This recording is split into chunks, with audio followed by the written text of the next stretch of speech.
চারটি প্রশ্ন আছে। একটা হচ্ছে জগৎ চিরন্তন কিনা, জগৎ অনন্ত কিনা, জগৎ সসীম অসীম উভয় কিনা, জগৎ চিরন্তন মানে চিরন্তন নাকি চিরন্তন নাকি অনন্ত। তো এগুলো হচ্ছে জগৎ বিষয়ক অবিকৃত প্রশ্ন চারটা। জীব ও দেহ বিষয়ক, জীবন ও দেহ এক নাকি পৃথক। তথাগত নির্বাণপ্রাপ্ত বুদ্ধ বিষয়ক, তথাগত মৃত্যুর পর থাকেন, তথাগত মৃত্যুর পর থাকেন না, তথাগত মৃত্যুর পর থাকেন ও থাকেন না উভয়, তথাগত মৃত্যুর পর থাকেনও না, নাও থাকেন না। বুদ্ধের মৌনতার কারণে প্রশ্নগুলো তত্ত্বগত কল্পনা মাত্র, যা বাস্তব দুঃখ ও তার নিরতের সঙ্গে সম্পর্কিত নয়। এগুলোর কোনো হ্যাঁ বা না উত্তর ধরে নিলে কোনো চরমবাদী দর্শন, যেমন চিরন্তনবাদ বা উচ্ছেদবাদ পতন ঘটে। তিনি শল্যবিদ্যার উপমা দিয়েছেন, যে ব্যক্তি বিষাক্ত বানবিদ্ধ তাকে বাঁচাতে হবে, আগে নিমিত্ত জেনে লাভ নেই। বান কে কে নিক্ষেপ করেছে, কি কাটে কি পাখি পালক, তা না জেনে তীর না টানলেই ভালো। অভিধর্ম অব্যক্ত ধর্ম, প্রথম অর্থ সবার জানা থাকলেও দ্বিতীয় অর্থটি অপেক্ষাকৃত কারিগরি। অভিধর্ম পিটকে সব ধর্মকে তিন ভাগে ভাগ করা হয়: কুশল, অকুশল, অব্যক্ত। কুশল অর্থ হচ্ছে গিয়ে আহ দক্ষ মঙ্গলজনক, যেগুলো রাগ দেশ মোহ হ্রাস করে। অকুশল হচ্ছে অদক্ষ বা অমঙ্গলজনক, আর যেগুলো রাগ দেশ মোহ বৃদ্ধি করে। অব্যক্ত হচ্ছে যা কুশল বা অকুশল নয়, অর্থাৎ ফলদায়ী নয় কিন্তু নিরপেক্ষ বা ক্রিয়া মাত্র। অব্যক্ত ধর্মের উদাহরণ ক্রিয়াচিত্ত, রূপ, নির্বাণ, বিপাক বা ফল নেই এমন নিরপেক্ষ জ্যোতিষিক ধর্ম। এখানে অব্যক্ত মানে হলো অব্যক্ত, যা ব্যাখ্যা বা বলার মতো নয়।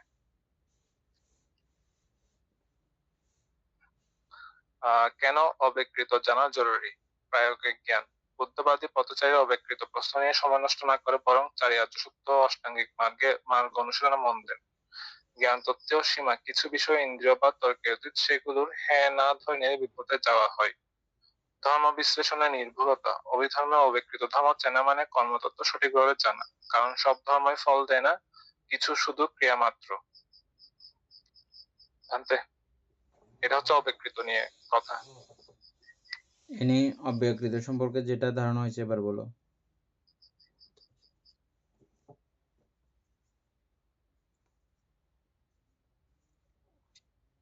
বলতে অব্যক্ত হচ্ছে যে, অর্থাৎ এখানেও যেটা দীপেন বলেছিল, মানে কুশলও নয় অকুশলও নয়, একটা ওরকম একটা নিরপেক্ষ অবস্থা, কোনো সাইডের মধ্যে এটা পড়ে না। তো এটা যদি আমরা যদি আহ ভাবতে এটা যদি আমরা যদি চক্ষু বিজ্ঞানের ক্ষেত্রে যদি বলি, সেখানে অব্যক্ত কিভাবে হয়, অর্থাৎ আমরা চোখের দ্বারা মানে কোনো কিছুর একটা রূপ দেখলাম, ওই যে যে দেখার যে মুহূর্তটি, মানে ওই মুহূর্তের মধ্যে তো আমার কোনো ধরনের কোনো কুশল চিত্ত উৎপন্ন হলো না, অকুশল চিত্ত উৎপন্ন হলো না, মানে ওই রূপটা দেখার প্রতি। অর্থাৎ যদি আমরা যদি বলি যে হয়তো বা আমরা চোখের দ্বারা একটা এই উম, একটা বা ওই বা একটা ফল জাতীয় একটা আম দেখেছি, তো ওই যে দেখা যে মুহূর্তে দেখা দেখেছি, ওইটা কিন্তু দেখার মুহূর্তে তো আমার ওই কুশল বা অকুশল হয় নাই। যখন দেখার পরে যখন আমটা আমার পাওয়ার ইচ্ছা হলো, বা তখন সেটা অকুশল হচ্ছে, ওইটার প্রতি একটা খাওয়ার একটা তৃষ্ণা জন্মালো, ওইটা হচ্ছে অকুশল। আর যদি বলি যে না আমি আমটি খাবো না, এটা অনেক সুন্দর আম, এটা আমি এই এটা আমি বুদ্ধকে দান করব, বা তখন সেটা কুশল হয়ে যাচ্ছে। আর যখন আমি নিজে খাওয়ার একটা চিন্তা বা ওইটার প্রতি একটা তৃষ্ণা জন্মালো, ওইটা হচ্ছে অকুশল। ঠিক যখন যে মুহূর্তে দেখেছি ওইটাই মনে হয় অব্যক্ত। বুঝতে পারছি। আচ্ছা, এটা আবার আবার বুঝতে হবে ভালো করে। হ্যাঁ, অর্থাৎ আমাদের যাবতীয় ধর্মগুলোকে তিন ভাগে বিভক্ত করা হয়েছে: কুশলা ধাম্মা, আকুশলা ধাম্মা, আভ্যাগত ধাম্মা। আভ্যাগত ধাম্মা সম্পর্কে শুধু একটা মনে রাখলে হবে, আপাতত অন্য কিছু বাদ। যেগুলো কুশলের মধ্যে ফেলা যায় না, যেগুলো অকুশলের মধ্যে ফেলা যায় না, অকুশল দিয়ে যেটাকে বর্ণনা করা যায় না, অকুশল হিসেবে বলা যায় না, কুশল হিসেবে বলা যায় না, এই জাতীয় কিছু ধর্ম আছে না?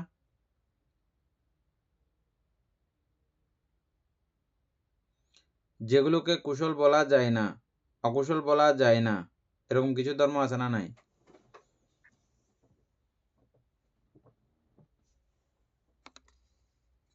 নির্বাণকে অকুশল বলা যায় না কুশল বলা যায়? অব্যকৃত বলা যায়। কেন অব্যকৃত বলা যায়? এখানে তো বান্ধব কুশলও নাই, কোন অকুশলও নেই। তাহলে নির্বাণ কুশল অকুশল নাই?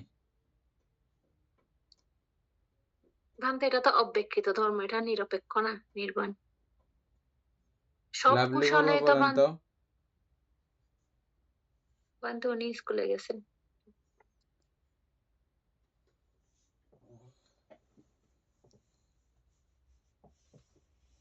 অমিতা বড়ুয়া বলেন নির্বাণ কুশল না অকুশল? নির্বাণ তো নিরপেক্ষ, যখন মানে শূন্য হয়ে কিছু নাই, এটা মানে নিরপেক্ষ না। তারপর আবার আমরা যেমন বই বলতে পারি, টেবিল চেয়ার, এগুলো তো মানে কুশল না অকুশল না। তারপরে উপাসক জ্ঞানেশ্বর সিংহ বলেন তো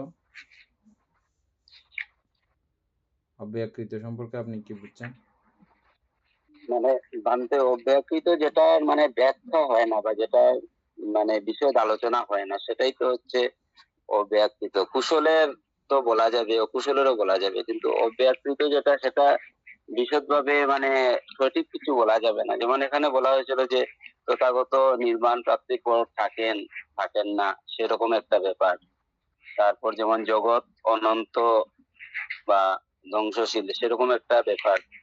মানে যেটা কোনো ব্যাখ্যা, প্রকৃত ব্যাখ্যা হয় না, কুশলেরও ব্যাখ্যা হয় না, অকুশলেরও ব্যাখ্যা না, সেটা অব্যকৃত এখানে বলা হয়েছে। তো সেটা নির্বাণের সঙ্গে, নির্বাণ তো আমরা কুশলের ভাবেই দেখি, কিন্তু অব্যকৃত ডাইরেক্ট আমরা নির্বাণকে বলতে পারি না, সেটা তো একটা সন্দেহ লাগে মানতে। কিন্তু নির্বাণ আমরা জানি যে এটা কুশলেরই হবে, অকুশলের তো হবেই না।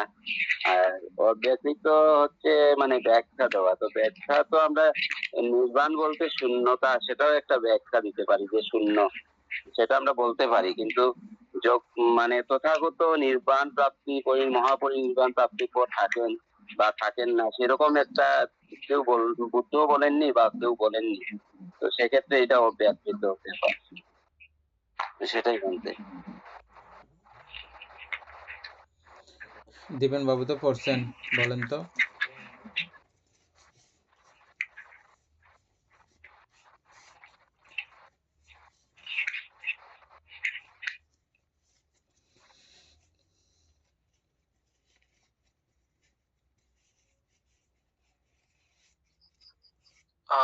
ভান্তে নির্বাণ হচ্ছে অবিকৃত ধর্ম। কেন অব্যকৃত নির্বাণ? হ্যাঁ ভান্তে, কেন অব্যকৃত নির্বাণ? কারণ এটাতে কুশল বিষয়টা নাই, মানে কুশল বা অকুশল কোনো ফল দেয় না, সেজন্য। কোনো আচ্ছা, সংস্কারে তৈরি করে না, পূর্ণ সংস্কারও করে না, অপূর্ণ সংস্কারও করে না। ঠিক আছে। এমনি নর্মালি বুঝতে হবে যে কি অব্যকৃত মানে হচ্ছে যে যেটা কুশলের দিক থেকে বর্ণনা করা যায় না, কুশল বলা যায় না এবং অকুশলও বলা যায় না, এরকম ধর্ম যত আছে সবগুলোকে বলা হয় অব্যকতা ধর্ম, অব্যকৃত ধর্ম। বান্তে অব্যকৃত ধর্ম কি আমরা কি এই যে যেটা মানে ভবাঙ্গ চিত্ত যেটা, ওইটাকেও তো অব্যকৃত ধর্ম বলতে পারি। কারণ এখানে তো আমার কুশলও তৈরি করতেছে না, অকুশল সংস্কারও তৈরি করতেছে না। মন্তব্য তাইলে ওই তার কোনো ব্যাখ্যা নেই মনে হয়, এরকম বলা যায় না। দুই প্রকারের কোনোটা দিয়ে ব্যাখ্যা করা যায় না, শুধু দুই প্রকারের দিক থেকে আসবে। শুধু কুশলে বা অকুশলে বর্ণনা করা যায় না, কুশলের মধ্যেও পড়ে না, অকুশলের মধ্যেও পড়ে না, এরকম বিষয়গুলোকে বলা হয় অব্যয়কৃত। আমি তো বড় ক্লিয়ার। এখানে হ্যাঁ বলে। এখানে অব্যকৃত ধর্ম চারটাকে বলছে। একটা হচ্ছে বিপাক চিত্ত, একটা ক্রিয়া চিত্ত, একটা রূপ, আর একটা হচ্ছে নির্বাণ। এগুলোকে অব্যকৃত ধর্ম বলছে। তাহলে ওই দেখেন ওই জায়গাগুলোকে কুশল বা অকুশলে বলা যাচ্ছে কিনা দেখেন। রূপকে কুশল অকুশলে বলা যায়?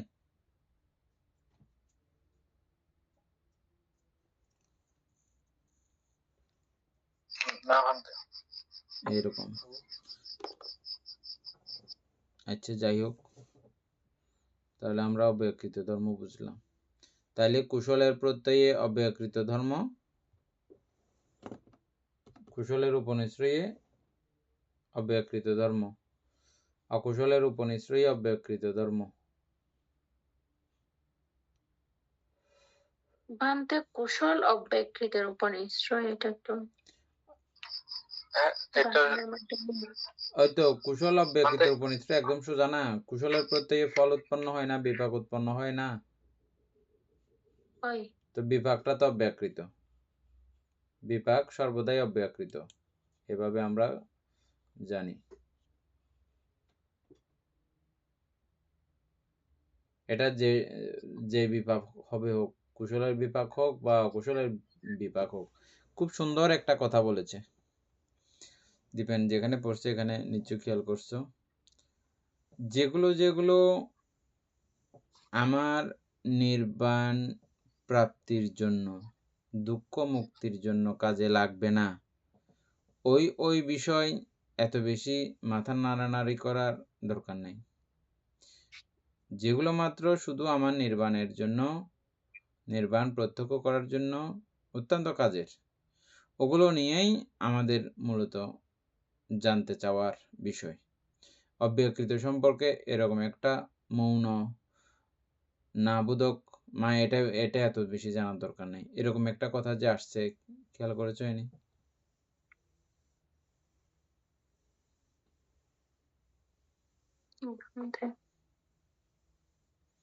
আবার পড়তে হবে এটা?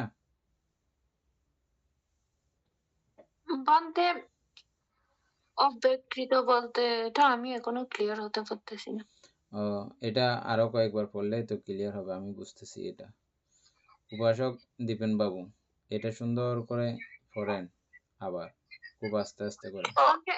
আরেকটা বিষয়, ভান্তে চিত্তের নিষ্ক্রিয় অবস্থা কি, ওইটা কি ওইটা তো অব্যকৃতের মধ্যে পড়তেছে। কুশলে বা অকুশলে ব্যাখ্যা করা না গেলে অব্যকৃত। মূল কথা হচ্ছে যে এটা, আমি যদি ওটাকে কুশল বলার মতো উপায় না দেখি, অকুশল বলার মতো উপায় না দেখি, তাইলে অব্যকৃত, এক কথায় শেষ।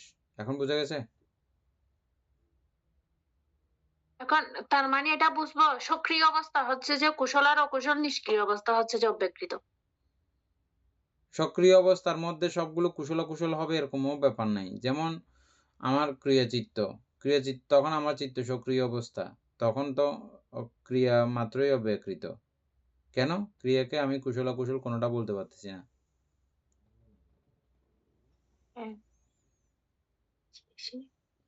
বুঝে গেছে? আর এই ক্রিয়াচিত্ত অরহতদেরও আছে, তারপরে সাধারণ মানুষগণেরও আছে। তাহলে সাধারণ মানুষগণ যদি সেই অবস্থায় থেকে যদি অব্যকৃত কর্ম করে,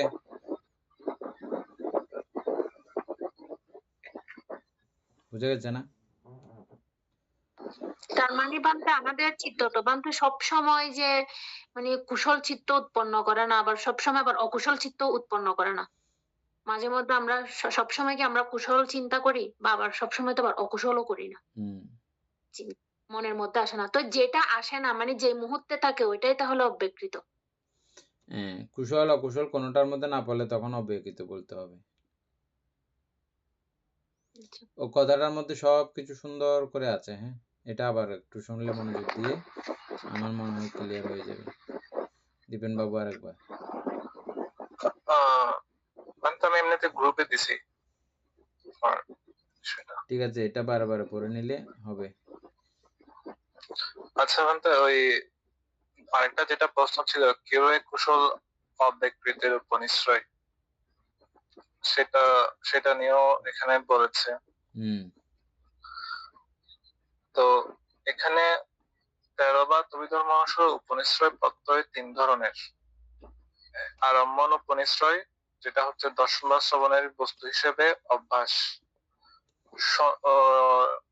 সন্ততি বা অনন্ত উপনিশ্রয়, পূর্ববর্তী চিত্তের ধারাবাহিক বল।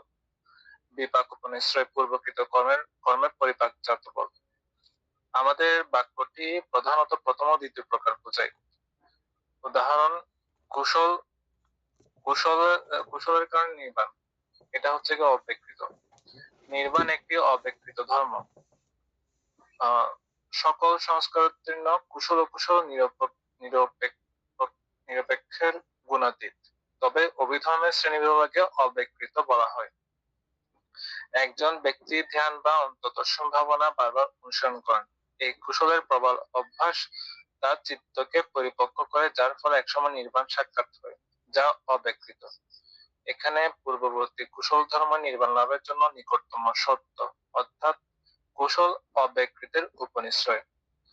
উদাহরণ 2, কুশল অরহতের ক্রিয়াচিত্ত। অরহতের দৈনন্দিন চিত্ত, হাঁটা, কথা বলা, খাওয়া ক্রিয়াচিত্ত। এটি অবিকৃত, কারণ নতুন কর্ম গঠন করে না, কিন্তু অরহত হওয়ার পূর্বে বহু কুশল চিত্ত সঞ্চিত হয়েছে। সেই কুশল চিত্তগুলোর প্রবল অভ্যাসগত শক্তির পরিণামে অরহতের অবিকৃত ক্রিয়াচিত্ত ধারার ভিত্তি স্থাপন করে। তাই কুশল এখানেও অবিকৃতের জন্য উপনিশ্রয়। এটার আবার অবিকৃত কি কুশলের উপনিশ্রয় হতে পারে কিনা, এটার উত্তর হচ্ছে গিয়ে হ্যাঁ। যেমন নির্বাণ লাভের পর সেই নির্বাণ পুনরায় সমাপত্তি লাভের জন্য আরম্ভন উপনিশ্রয় হয়ে কাজ করে। তবে আমাদের বাক্যটিতে আলোচ্য সম্পর্ক হচ্ছে কুশল অবিকৃতের উপনিশ্রয় কিভাবে। তাই প্রশ্ন হচ্ছে যে কুশল অব্যকৃতের উপনিশ্রয় কিভাবে হয়, এটা? হ্যাঁ ভান্তে।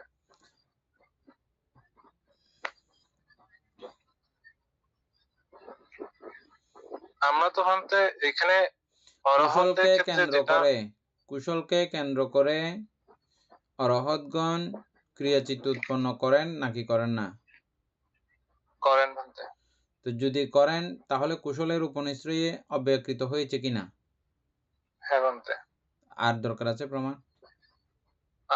আরেকটা বলছে যে কুশলের কারণে নির্বাণ হচ্ছে।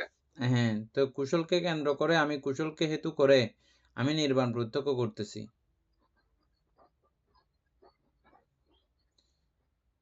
যেমন অরহত মার্গচিত্ত, এটা কিন্তু কুশলের অন্তর্গত। তাইলে ওই চিত্তকে কেন্দ্র করে আমি ফল অর্জন করতেছি। এগুলোকে লোকোত্তর কুশল বলি না আমরা? হ্যাঁ বান্তে, কিন্তু এই কুশল বলতে মানে যেটা কুশলের কারণে যেটা নির্বাণ আসতেছে, এই কুশল বলতে কি ওই লোকোত্তর কুশলের কথা বোঝাচ্ছেন নাকি না, যে কোনো কুশল। তাহলে সেই ক্ষেত্রে ভান্তে যদি যে কোনো কুশলে যদি হয়ে থাকে, তাহলে সব কুশলের মানে সব কুশলে কি আমাকে সাথে সাথে কি নির্বাণে এনে দিচ্ছে? সব কুশলে এনে দিচ্ছে না এমনও বলা যায় না, এনে দিচ্ছে এমনও বলা যায় না। আমরা যখন যে কোনো কিছু একটা বানাই, এটার সামগ্রী অনেক কিছু প্রয়োজন হয়। একটা বাড়ি বানানোর সময় আমরা শুধু একটা বিষয় না, অনেকগুলো ছোট ছোট কতগুলো বিষয় আছে, ওগুলোও লাগে, ওগুলোও প্রয়োজন হয়। ঠিক এখানে আমি একদম বড় বড় কুশল নিয়ে বসে থাকবো, সবসময় এরকম হবে না। ওই বড় কুশল করতে গিয়ে অনেক ছোট কুশলও করে আসতে হয়। প্রাসঙ্গিক ছোট ছোট কিছু কুশল কর্ম এখানে থাকে। যেমন কি উদাহরণ দেব,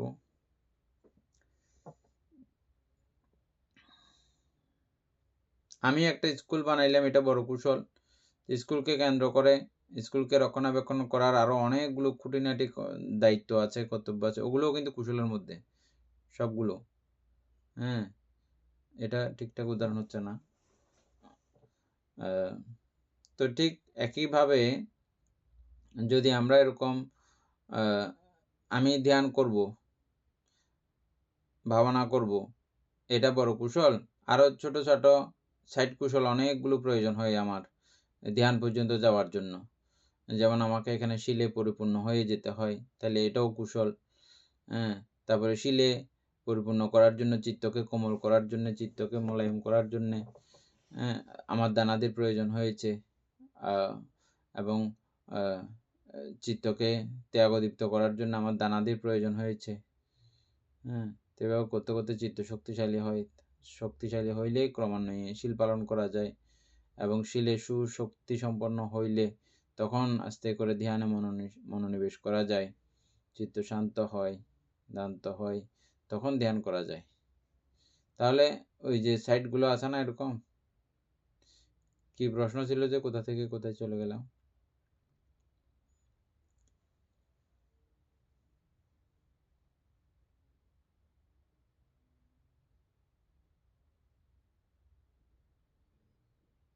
বুঝছেন দিবেন বাবু?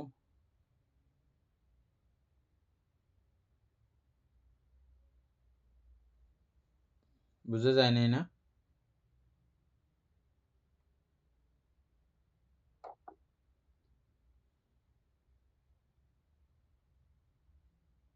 বোঝা যাচ্ছে না কথা।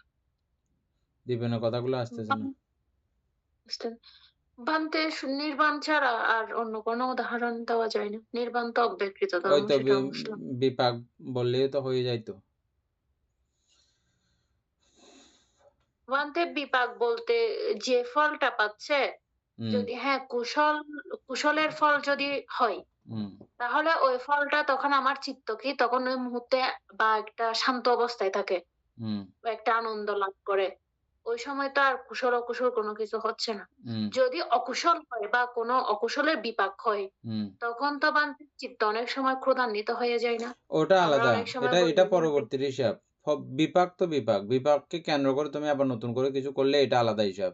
যেমন তুমি কিছুক্ষণ আগে ইয়ার কথা বললা, দিবঞ্চ বিজ্ঞানের কথা বললা, না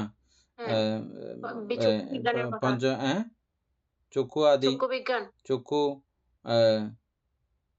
আমাদের অতীতের অকুশলের ফলে দ্বিপঞ্চ বিজ্ঞান উৎপন্ন হয় না? কুশলের ফলে পঞ্চ আর অকুশলের ফলে পঞ্চ হয়েছে না এগুলো?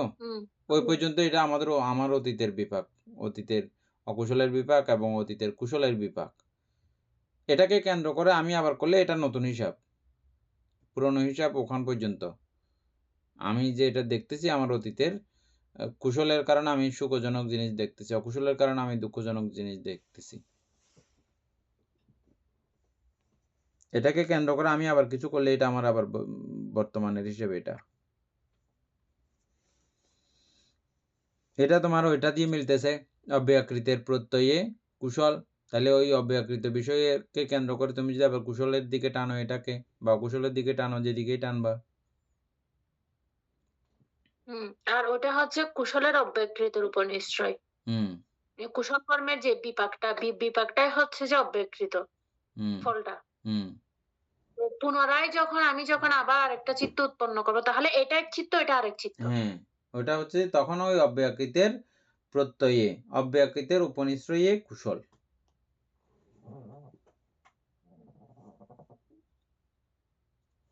তাহলে আজকে এখানে পর্যন্ত থাক, কালকে এখান থেকে পড়বো।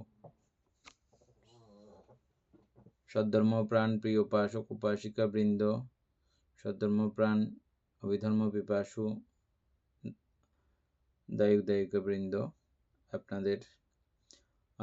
আপনারা অতীব শ্রদ্ধা গৌরবের সহিত দীর্ঘ সময় যাবৎ, দীর্ঘ বছর যাবৎ আপনারা এই অভিধর্ম চর্চা করে এসছেন, চর্চা করে চলেছেন। এতে আপনাদের যেমন অপ্রমেয় পুণ্য সাধিত হবে, আমারও অপ্রমেয় পুণ্য সাধিত হয়েছে। এই জন্য আমি আপনাদের সকলের প্রতি মহাকৃতজ্ঞ চিত্তে পুণ্য নির্ঝরণ করছি, পুণ্য দান করছি। এই পুণ্যে আপনারা পারিবারিকভাবে মহাসুখে মহাস্বস্তিতে অবস্থান করুন, এবং আমাদের এই যৌথ পুণ্য রাশি অনন্ত চক্রবাসী সত্যগণকে দান করছি, গুরুভান্তিদেবকে দান করছি, মাতা পিতাগণকে দান করছি, এবং এই পুণ্যের কাছে আমরা প্রত্যেকে প্রার্থনা করব নির্বাণ লাভ অবধি অসৎ ব্যক্তি মূর্খ ব্যক্তি পাপ মিত্রের সংসর্গ লাভ না করে সদা সর্বদা জ্ঞানদর্শী কল্যাণ মিত্রের সান্নিধ্য সংসর্গ লাভ করতে সক্ষম হই, এই রূপ সাধু কামনা পোষণ করে আজকের মতো ক্লাস এখানেই সমাপ্ত করছি। সাধু সাধু সাধু ও কাশা বন্দামি ভান্তে